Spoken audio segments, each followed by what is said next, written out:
There's a part of ourselves that we literally never question, right?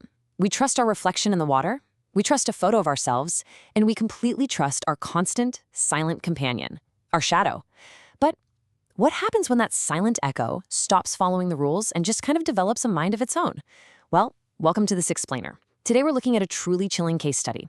It contrasts the perfect, bright aesthetics of modern living with a terror that absolutely defies the laws of physics. We're breaking down the bizarre events of the Harrow house. So we're starting with the scene you see pictured here. It's an incredibly bright, minimalist kitchen. White cabinets, smooth countertops, daylight streaming right in. Looks totally safe, doesn't it? But actually the horror here isn't hiding in the dark, it's hiding right in the light. Okay, let's dive into this by defining exactly what we're dealing with today. The core anomaly of the Harrow house case is this phenomenon known as unmimicking. I gotta say, I love how clinical this term sounds for something so utterly terrifying. Unmimicking is exactly what it sounds like. It's when a reflection, or in this specific case, a shadow, develops a mind of its own and actively ceases to follow its host. It just stops mirroring you. Imagine lifting your left arm and the dark shape on the ground next to you just keeps its arms firmly crossed. I mean, it's a fundamental break in reality. To understand how this whole thing escalated, we have to look at the victims. Pictured here is the aesthetic of the place they bought. The Harrow family, that's Arthur, Elena, and their 10-year-old daughter Chloe, they decided to leave the chaotic city behind for the quiet, tranquil town of Blackwood. They managed to buy this beautiful, newly renovated, modern house for an absolute steal. I mean, an unbeatable price. Clean, bright, perfect. But of course, as we know, an unbeatable price usually means you're paying in other ways, right? Chloe, the daughter, was actually the first to notice the anomaly.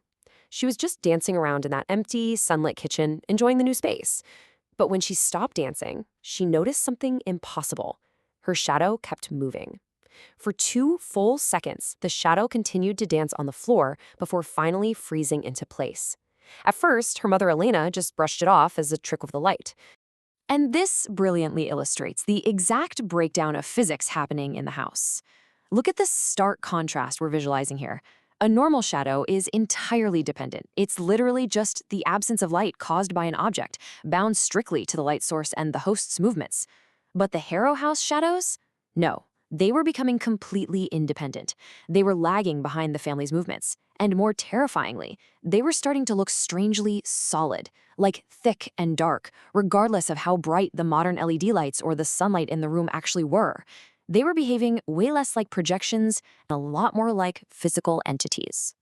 So, the crucial question here is, what exactly is happening to Chloe's shadow? Because this wasn't just some one-off optical illusion. That night, Elena was reading on the couch. A lamp on her left cast a very clear shadow on the right wall. Chloe walked past, stopped, and just froze in absolute horror. She pointed to the wall and told her dad that her mother's shadow was still reading. Arthur laughed it off at first, but when he looked, Elena had closed her book and put it down. Yet her shadow on the wall was still holding the shape of an open book. When Elena moved her hand, the shadow didn't mimic her at all. It simply closed its own painted book and shifted into a totally different, relaxed posture on the wall. That initial 2-second lag was really just the opening act. We're now entering what researchers of this case call the shadow rebellion. Over the next few days, the tranquil life the Harrows sought turned into an absolute waking nightmare. The shadows were growing thicker, taking up way more space in the rooms, and most disturbingly, the family began to feel physical tension. They actually reported feeling as though these thick, dark shapes were literally pulling at their physical forms, attempting to rip themselves away from their hosts. Now, what's really interesting here is how the unmimicking targets each family member uniquely, escalating in severity. Let's break this down. For Chloe, the youngest, it started with that delayed dancing in the sun. It was almost playful, kind of mocking. For Elena, like we just discussed, her shadow would remain seated with a book, or horrifyingly, it would stand up and walk entirely across the room while she remained completely still on the couch. But Arthur's experience? That shows a startling leap in the anomaly's capability. Arthur's shadow began opening cabinets in the kitchen before he even reached for them. And not just mirroring a future action, it was revealing items in the back of the cabinets that Arthur had completely forgotten were even there. The shadows literally had their own consciousness, their own memory, and their own agenda. Desperate, the family turned to the town library to dig into the history of the grounds their modern house was built on. They uncovered some photos and an old ledger detailing the life of a man named Elias Blackwood. He was a former owner of the property. But Blackwood wasn't just a homeowner, he was a rogue alchemist. According to the town archives, Blackwood was totally obsessed with achieving eternal life. But his method was incredibly dark. He believed that by unmimicking human consciousness, he could detach his vital essence from his decaying physical shell. In his journals, they found this chilling idea. The first sign is the rebellion of the shadow. It starts with the lagging. Then independence. When it walks alone, you are lost. Underneath this text in his journal was a hand-drawn sketch of this terrifying multi-limbed shadow entity. Blackwood actually documented the grim methodology of this supernatural takeover, and it operates almost like a parasitic scientific process. Step 1 is the lagging. That's that harmless-seeming 2-second delay Chloe experienced while dancing. It's the entity basically testing the tether. Then comes step 2, independence. This is the shadow reading the book or opening the cabinet. It's establishing its own will. And finally, step 3, the fatal stage, separation. This is the complete detachment of the shadow from the host, leaving the human vessel empty, lost, and totally consumed by the entity. The Harrows were getting dangerously close to step 3. The realization hits the family hard. They are rapidly running out of time. The shadows are pulling harder. The tether is snapping. So, how do they stop the shadows before complete separation actually happens? Well, Blackwood's journal hinted that the process was anchored to a physical object, some artifact used in his original experiment 70 years prior. If they could just find it, they might be able to reverse the unmimicking.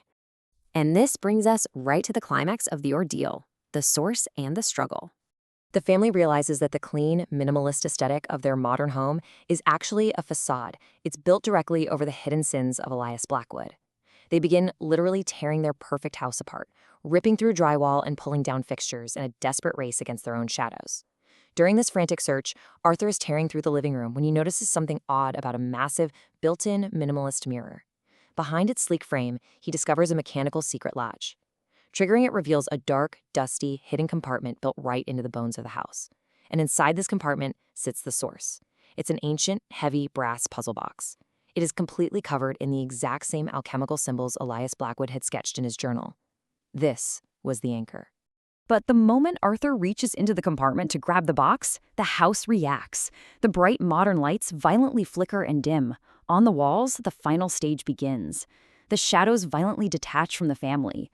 10-year-old Chloe's shadow is the first to rip away. It slides across the floor to the center of the room to form the base. Then Arthur and Elena's shadows are literally pulled apart from them, stretching and tearing. The shadows merge together in the center of the living room, coalescing into the massive, terrifying, multi-limbed entity Blackwood had drawn. It was the combined, accumulated force of Blackwood's horrific experimentation, manifesting right in front of them. As the towering shadow entity stands before them, the family begins to feel physically weak. They are literally losing their essence, their very identities draining away into the dark mass. And then, the entity speaks. Not with one voice, but with a million overlapping, echoing whispers that just fill the living room. It tells them that it has waited 70 years, that it's free, and that they are nothing but vessels. The Harrows realize they have just seconds left before they are completely erased, replaced entirely by these unmimicked shadows. Arthur is holding the heavy brass puzzle box with the very last of his fading strength, fighting through that draining feeling of losing his essence. He looks at the alchemical alignments on the brass rings. With a desperate roar, he twists the final mechanism into place. The puzzle box loudly snaps shut. Instantly, the modern lights in the house flare to blinding brightness. A deafening, completely silent implosion rocks the room. The towering shadow entity dissolves into smoke. Chloe's shadow darts across the floor and instantly reattaches to her feet. Arthur and Elena's shadows violently snap back into place on the wall behind them. They just fall to the floor, completely exhausted. The tethers are restored. The shadows are mimics once more. The Harrows manage to reverse the process just in time, locking the entity back into the artifact. It's a fascinating and absolutely terrifying look into what happens when the natural laws we take for granted are hijacked.